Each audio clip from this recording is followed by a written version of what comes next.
ચુનમુન, તું અહીંયા શું કરી રહી છે? તું તારા બાળકો પાસે નથી ગઈ કે શું? મને સાચું બતાવજે કે તું અહીંયા ખરેખર શું કરી રહી છે. ચુનમુન ચકલી એક ઝાડ પર રહેતી હતી. તેને 2 બાળકો અને 2 ઈંડા હતા. તે તેમની દેખભાળ કરતી રહેતી હતી. એક દિવસ તે માળામાંથી ઉડીને ગઈ નહીં ત્યારે તેના બાળકોએ તેને કહ્યું, મમ્મી મમ્મી, મને ભૂખ લાગી છે. સવારથી કંઈ ખાધું પણ નથી. બેટા, આજે મારી તબિયત ઠીક નથી. મને લાગે છે મને તાવ આવ્યો છે. હું ઉડી નથી શકતી એટલે આજે તમારા માટે ખાવાનું નથી લાવી શકી. પણ મમ્મી, અમને તો બહુ જ ભૂખ લાગી છે અને ભૂખ હવે સહન કરવી અઘરું છે. ઠીક છે બેટા, હું તારા માટે કંઈક ખાવાનું લઈને આવું છું.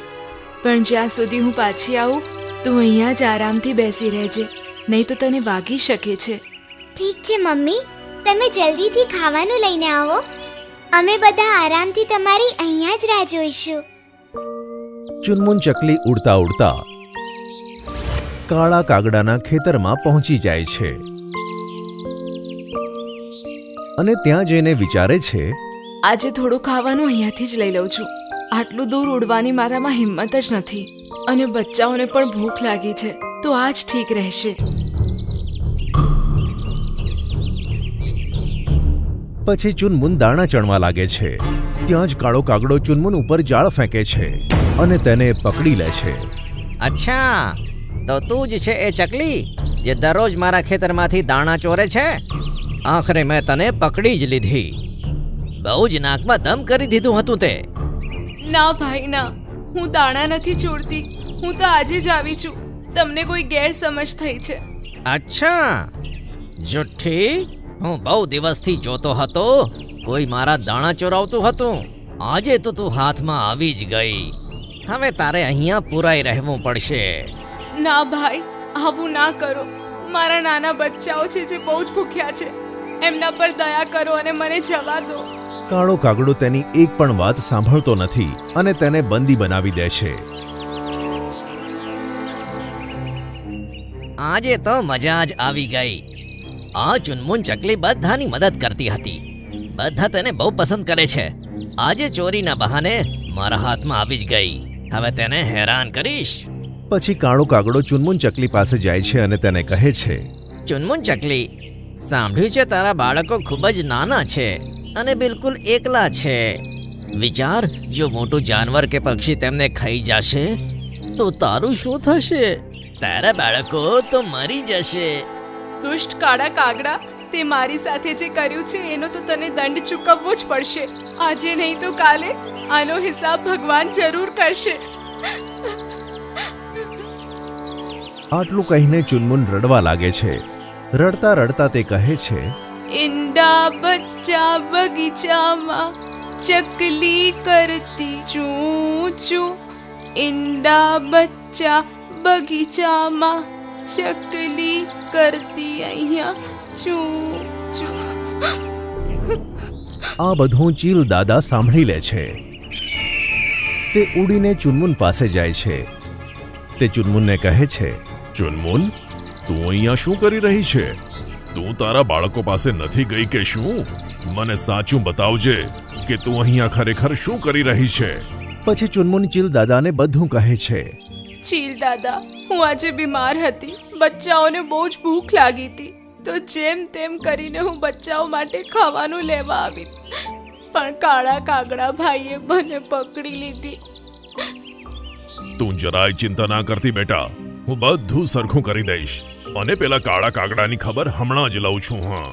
ચીલ દાદા ગુસ્સે થઈને કાળા કાગડા પાસે જાય છે. કાળા કાગડા, સાંભળ. તું તારા દાણાના બદલામાં મારી પાસેથી દાણા લઈ લે અને ચુનમુન ચકલીને છોડી દે. તેને નાના નાના બાળકો છે. હું નહીં છોડું. અને તમે કારણ વગર વચ્ચે કેમ પડી રહ્યા છો? જાઓ, તમારું કામ કરો. ચીલ દાદા ગુસ્સેથી કહે છે, કાળા કાગડા, કાળા કાગડા, મારી વાત પ્રેમથી સાંભળી લે, નહીં તો તારે તેનું પરિણામ ભોગવવું જ પડશે. મારી વાત માની લે અને ચુનમુનને છોડી દે. એ, તારે જે કરવું હોય તે કર, પણ હું ચુનમુનને નહીં છોડું. કાળા કાગડા, હું તને મારું ઘર આપી દઈશ પણ તું ચુનમુનને છોડી દે.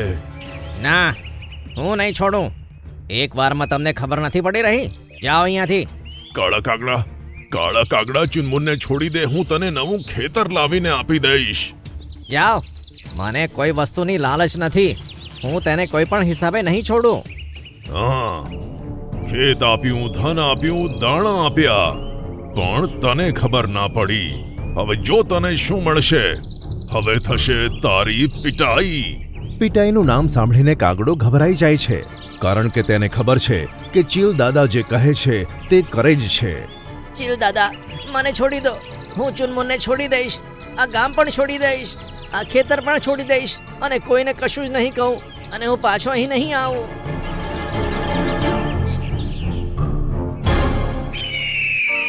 આ સાંભળીને ચુનમુન અને ચીલ દાદા ખુશ થાય છે અને પછી તે ચીલ દાદાને ધન્યવાદ આપતા કહે છે, ચીલ દાદા, તમે મારી બહુ જ મદદ કરી છે. મારા બચ્ચા સવારથી ભૂખ્યા છે. હવે હું એમને દાણા ખવડાવી શકું છું. બેટા, તારે જેટલા દાણા જોઈએ તેટલા અહીંથી લઈ જા અને તારા બાળકોનું ધ્યાન રાખ. અને જ્યાં સુધી તું ઠીક નથી થતી ને, ત્યાં સુધી તારા બાળકો પાસે જ રહેજે અને કોઈ વાતની ચિંતા ના કરતી. આ રીતે ચીલ દાદાએ લાલચી કાગડાને દંડ આપીને તેને સારો પાઠ ભણાવ્યો અને ચુનમુનની મદદ કરી. અરે વાહ, મજા આવી ગઈ. મારા સ્વામી ખબર નહીં કયા ઝાડ પરથી આ લઈને આવ્યા છે. આનો તો કંઈક સ્વાદ જ અલગ છે. ચકલીબેન, શું ખાઈ રહ્યા છો? મને પણ ખૂબ જ ભૂખ લાગી છે. મને પણ થોડું આપો ને. ચકલીબેન, આ તો ગઈ રાતનું ખાવાનું છે. આજે કંઈ તાજું ખાવાનું નથી બનાવ્યું? જે છે આ જ છે. ખાવું હોય તો ખાઓ, નહીં તો રામ રામ. વડના વૃક્ષ ઉપર ચકલો અને ચકલી 2 જણા રહેતા હતા. તેમના નવા લગ્ન થયા હતા. ચકલી ઈંડા મૂકવાની હતી. બંને રાજી ખુશીથી જીવન જીવતા હતા. તે જ ઝાડ ઉપર એક બાજ રહેતો હતો. કોઈ કારણથી તેની એક પાંખ સારી હતી અને બીજી પાંખ કપાઈ ગઈ હતી. કેમ છે ચકલીબેન? ક્યાંય ફરવા જઈ રહ્યા છો કે શું? સારું છે. બાજ, મેં તને કેટલી વાર કીધું છે કે કોઈ બહાર જાય તો તેને ટોકવાનું નહીં. ટોકવાથી કામ તેનું ખરાબ થઈ જાય છે. અરે બાસભાઈ, તમારે કરવું શું છે? અમે ક્યાંય પણ જઈએ. તમે તો આ જ ઝાડ પર બેસી રહો છો. ના ક્યાંય આવો છો, ના ક્યાંય જાઓ છો. તમારું ભરણ પોષણ પણ તો અમારે જ કરવું પડે છે. મેં તો બસ એમ જ પૂછ્યું હતું, કારણ કે તમે બંને જણા તૈયાર થઈને જાઓ છો અને બહુ સારા લાગી રહ્યા છો. ભગવાન તમારી જોડી સલામત રાખે. આભાર, પણ તમારી જોડી તો ક્યારેય નહીં બની શકે, કારણ કે તમને તો એક પંખ જ નથી. ચકલો અને ચકલી તેની સાથે આવી રીતે વાતો કરતા હતા, કારણ કે ઝાડ પર કોઈ બીજું ન હોવાને લીધે તે બંને જણાને જ ખાવા માટે કંઈક ને કંઈક આપવું પડતું હતું. એક દિવસની વાત છે. ચકલી સફરજન ખાઈ રહી હતી. અરે વાહ, મજા આવી ગઈ.